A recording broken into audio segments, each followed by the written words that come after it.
Au fait, miaramiasa amin'ny idea tsy misy hoe condition B, TRB. On est très flexible. Ny voalohany aminay ny premier critère d'éligibilité ngamba nilazako anazy dia efa nanao influenceur ianao, efa manana 1000 abonnés ianao ohatra, efa manana ny passion anao ianao dia efa vonona ny hikiry hiara-iasa hiaraka aminay amin'ny développement professionnaliser an'ilay page anao ahafahanao manao placement de produit sur une page anao.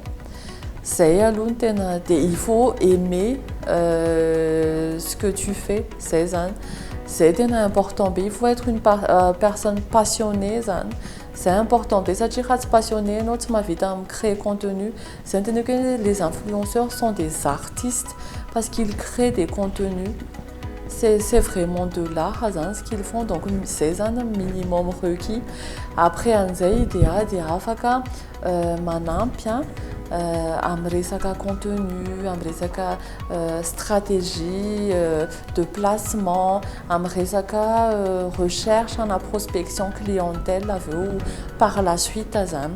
Anisan'ny expérience réussie amin'izay zavatra resako zay zao nano influenceur an'iraisinay zao il y a 2 ans. Il y a Valsou, Regarde le Monde. Elle s'est spécialisée dans le sport et sur tout ce qui est cuisine. À l'époque, on s'est rapproché d'elle. Ça peut aller dans les 2 sens, mais ils ont nous rapprocher à l'influenceur parce qu'on sait que c'est de la qualité. On sait que la personne est passionnée à travers un contenu. Des afaka manantony izahay dia miteny miresaka hoe ahoana zao avy ny zavatra afaka apporter ny idée ho anao, mety m'intéresser anao ve.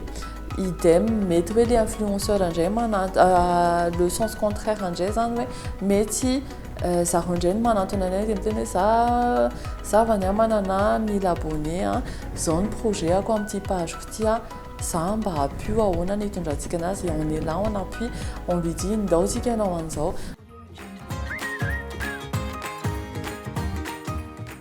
Mbola mafy be zany mbola mafy be le mety mbola ao anatin'ny développement zany idea am'izao satria mafy be ny miady négocie au niveau de chaque entreprise pour dire le digital, la communication digitale c'est l'avenir.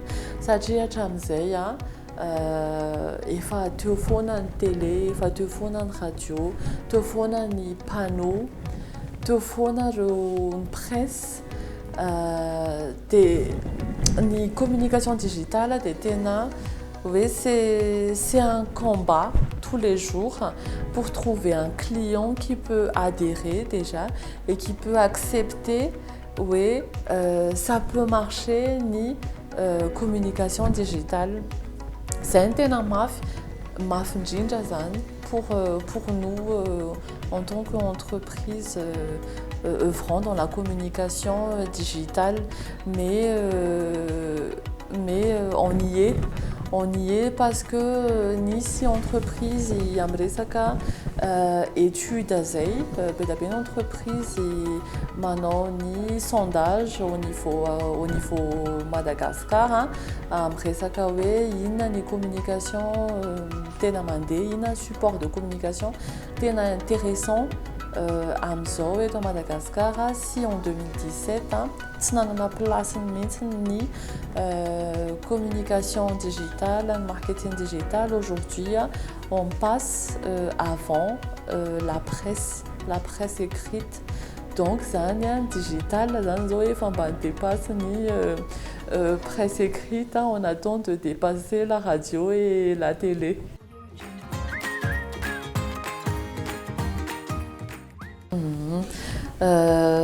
Les misehatra ao anatin'ny le mi-entreprendre zany mety hoe mitovy daholo ihany ny démarche, hoe mila sacrifice, mila patience, mila manana goût du risque, mila fandavan-tena, mila autodiscipline.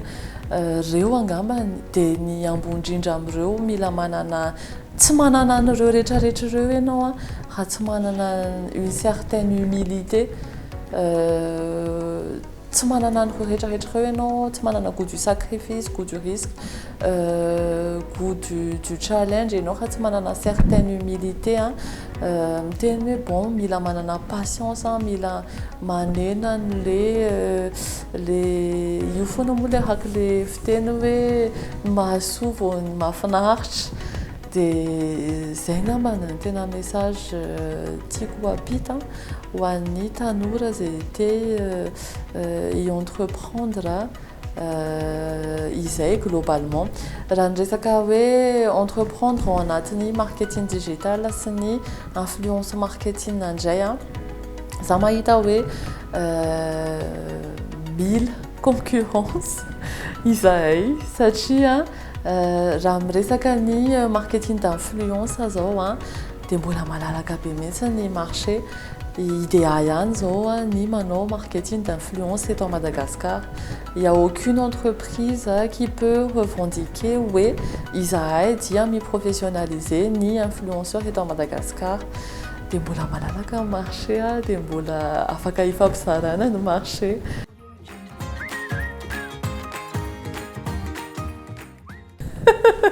La question à $1000.